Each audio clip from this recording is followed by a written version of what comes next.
मैं पूरी दुनिया को मुफ्त में बिजली देकर रहूंगा, चाहे मुझे मार ही क्यों न दिया जाए। सोचिए, एक ऐसा शख्स जिसने बिजली की ताकत को मुसख्खर कर लिया था, जो कहता था कि मैं इंसानियत को मुफ्त तवानाई दूंगा, ऐसी रोशनी जो सबके घरों तक पहुंचेगी। ये शख्स था निकोला टेस्ला। वो नाबगा जिसके ख्वाब दुनिया बदल सकते थे। लेकिन एक सर्द रात 1943 में टेस्ला न्यूयॉर्क के एक होटल के कमरे में मुर्दा पाया जाता है। लाश तो मिली, मगर उसकी डायरियाँ, उसके राज, उसकी इजादात सब गायब। सवाल ये है, क्या निकोला टेस्ला वाकई दिल के दौरे से मरा, या फिर उसे खामोश करा दिया गया ताकि दुनिया कभी मुफ्त तवानाई, डेथ रे और वक्त को चीर देने वाले उसके राज ना देख सकें। ये है निकोला टेस्ला की मौत की असल कहानी, एक कहानी जो आज भी पर्दों में छुपी है। निकोला टेस्ला को अक्सर पागल साइंसदान कहा जाता है, मगर हकीकत ये है कि वो एक ऐसा जहन था जो अपनी सदी से कई सदियों आगे था। उसका दिमाग बिजली की लहरों की तरह काम करता था, हमेशा हरकत में, हमेशा नई दुनिया की तख्लीक में मसरूफ़। उसने कहा था कि कायनात के हर ज़र्रे में तवानाई है, और अगर इंसान चाहे तो वो तवानाई को ज़मीन के कोने कोने तक पहुंचा सकता है। वो चाहता था कि दुनिया के गरीब से गरीब इंसान के घर में भी रोशनी हो, बग़ैर बिल के, बग़ैर किसी कीमत के। लेकिन सरमायादार दुनिया के लिए ये ख्वाब एक डरावना ख्वाब था, क्योंकि अगर तवानाई मुफ्त हो जाती तो वो सनतें, वो कंपनियां और वो अरबपति लोग जो बिजली को बेचकर अपनी सल्तनतें बना रहे थे, सबका वजूद ख़त्म हो जाता। उसकी ज़िंदगी में एक मुकाम आया जब वो वार्डन क्लिफ टावर बना रहा था, एक ऐसा टावर जो पूरे शहर को बग़ैर तार के बिजली दे सकता था। जब ये मंसूबा शुरू हुआ तो कई लोगों ने हैरत से देखा कि शायद वाकई टेस्ला दुनिया बदल देगा। लेकिन जैसे ही जेपी मॉर्गन को पता चला कि ये बिजली मुफ्त फराहम की जाएगी, उसने फ़ौरन फंडिंग रोक दी। एक लम्हे में ख्वाब बिखर गया, टावर अधूरा रह गया और टेस्ला तन्हा। यही वो लम्हा था जब दुनिया के ताकतवरों ने फैसला कर लिया कि ये शख्स अगर ज़िंदा रहा तो हमारी ताकत ख़तरे में पड़ जाएगी। निकोला टेस्ला के पास सिर्फ बिजली के ख्वाब नहीं थे, वो जंग को ख़त्म करने की कोशिश में भी लगा हुआ था। उसने एक हथियार डिज़ाइन किया जिसे वो डेथ रे कहता था। उस हथियार के बारे में उसका कहना था कि ये सैकड़ों मील दूर दुश्मन के जहाज़ों को लम्हों में तबाह कर सकता है। सोचिए, अगर दूसरी जंग अजीम के वक्त ऐसा हथियार वजूद में आ जाता तो किसके पास जाता?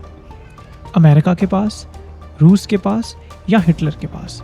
हर ताकतवर मुल्क चाहता था कि ये हथियार उसके हाथ लगे, मगर टेस्ला इसे सिर्फ इसलिए डिज़ाइन कर रहा था कि जंगें रुक जाएं। वो कहता था कि जब हर मुल्क को पता होगा कि दुश्मन के पास एक ऐसा हथियार है जो लम्हों में दुनिया को तबाह कर सकता है, तो कोई भी जंग शुरू करने की हिम्मत नहीं करेगा। लेकिन ये सोच भी ताकतवर मुल्कों के लिए ख़तरनाक थी, क्योंकि उनकी हुकूमतें जंग पर चलती थी, उनके कारखाने हथियार बना कर खाते थे।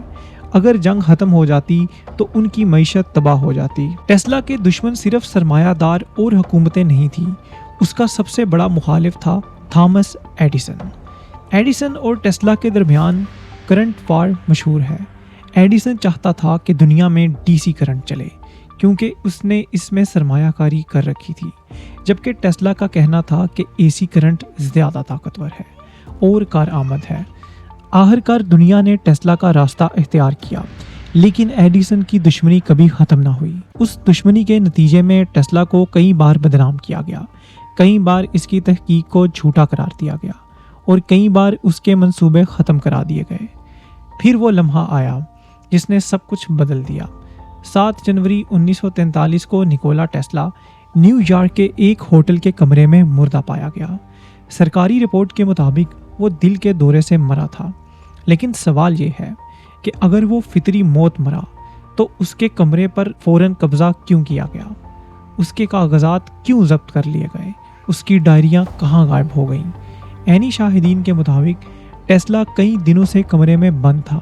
जब दरवाज़ा तोड़ा गया तो उसकी लाश एक अजीब हालत में मिली اور چند گھنٹوں میں اس کے کمرے میں سب کچھ غائب کر دیا گیا۔ بعد کے برسوں میں کئی راز کھلے۔ جب FBI کی کچھ فائلیں ڈی کلاسیفائڈ ہوئیں تو پتہ چلا کہ ٹیسلا کے کاغذات کو ٹاپ سیکرٹ قرار دیا گیا تھا۔ سوال یہ ہے کہ ایک ایسے شخص کے کاغذات کو ٹاپ سیکرٹ کیوں بنایا گیا جو کہتا تھا کہ میں انسانیت کو روشنی دینا چاہتا ہوں؟ کچھ محققین کا دعویٰ ہے کہ اس کے نظریات آج بھی خفیہ منصوبوں میں استعمال ہو رہے ہیں۔ فیلیڈیلفیا ایکسپیریمنٹ ہو یا ہارپ، یہ سب وہ منصوبے ہیں جن کے بارے میں کہا جاتا ہے کہ ان کی بنیاد ٹیسلا کے نظریات تھے۔ دوسری جنگ عظیم کے دوران روس اور جرمنی دونوں ٹیسلا کی ٹیکنالوجی حاصل کرنے کے لیے بے چین تھے۔ کچھ رپورٹس کے مطابق اس کے کمرے میں جو کاغذات غائب ہوئے تھے وہ بعد میں خفیہ ہاتھوں میں چلے گئے۔ اسی وجہ سے آج تک سازشی نظریات گردش کرتے ہیں۔ کچھ کہتے ہیں کہ ٹیسلا کو زہر دیا گیا، کچھ کے مطابق اس کی قدرتی موت دراصل ایک ڈرامہ تھی۔ کچھ تو یہ بھی کہتے ہیں کہ ٹیسلا نے وقت اور کائنات کے راز دریافت کر لیے تھے اور یہی اس کے قتل کی اصل وجہ بنی، کیونکہ اگر اس نے واقعی وقت کی دیوار توڑ دی تھی تو وہ دنیا کے طاقتوروں کے لیے سب سے بڑا خطرہ تھا۔ آج بھی کئی خفیہ پروجیکٹس میں ٹیسلا کی ایجادات کے اثرات پائے جاتے ہیں۔ ایلن مسک نے اپنی کمپنی ٹیسلا کا نام اسی سائنسدان کے نام پر رکھا تھا تاکہ دنیا اس نابغہ کو یاد رکھے۔ لیکن اصل ٹیسلا کی کہانی، اس کی حقیقت، اس کے خواب سب آج بھی پردوں کے پیچھے ہیں۔ اگر اس کے خواب پورے ہو جاتے تو آج بجلی ہر انسان کو مفت مل رہی ہوتی، دنیا کی جنگیں کم ہوتی اور طاقتور اور کمزوروں کا فرق ختم ہو جاتا۔ لیکن دنیا کے سرمایہ دار اور حکومتیں یہ سب کبھی نہ ہونے دیتی۔ نکولا ٹیسلا کو صرف ایک انسان کے طور پر نہیں مارا گیا، بلکہ اس خواب کو قتل کیا گیا جو انسانیت کو آزاد کر سکتا تھا۔ اس کی موت ایک ایسا راز ہے جس کا پردہ شاید کبھی مکمل طور پر نہ اٹھے۔ لیکن ایک سوال آج بھی باقی ہے، کیا ٹیسلا واقعی مرا یا پھر اسے ہمیشہ کے لیے خاموش کرا دیا گیا؟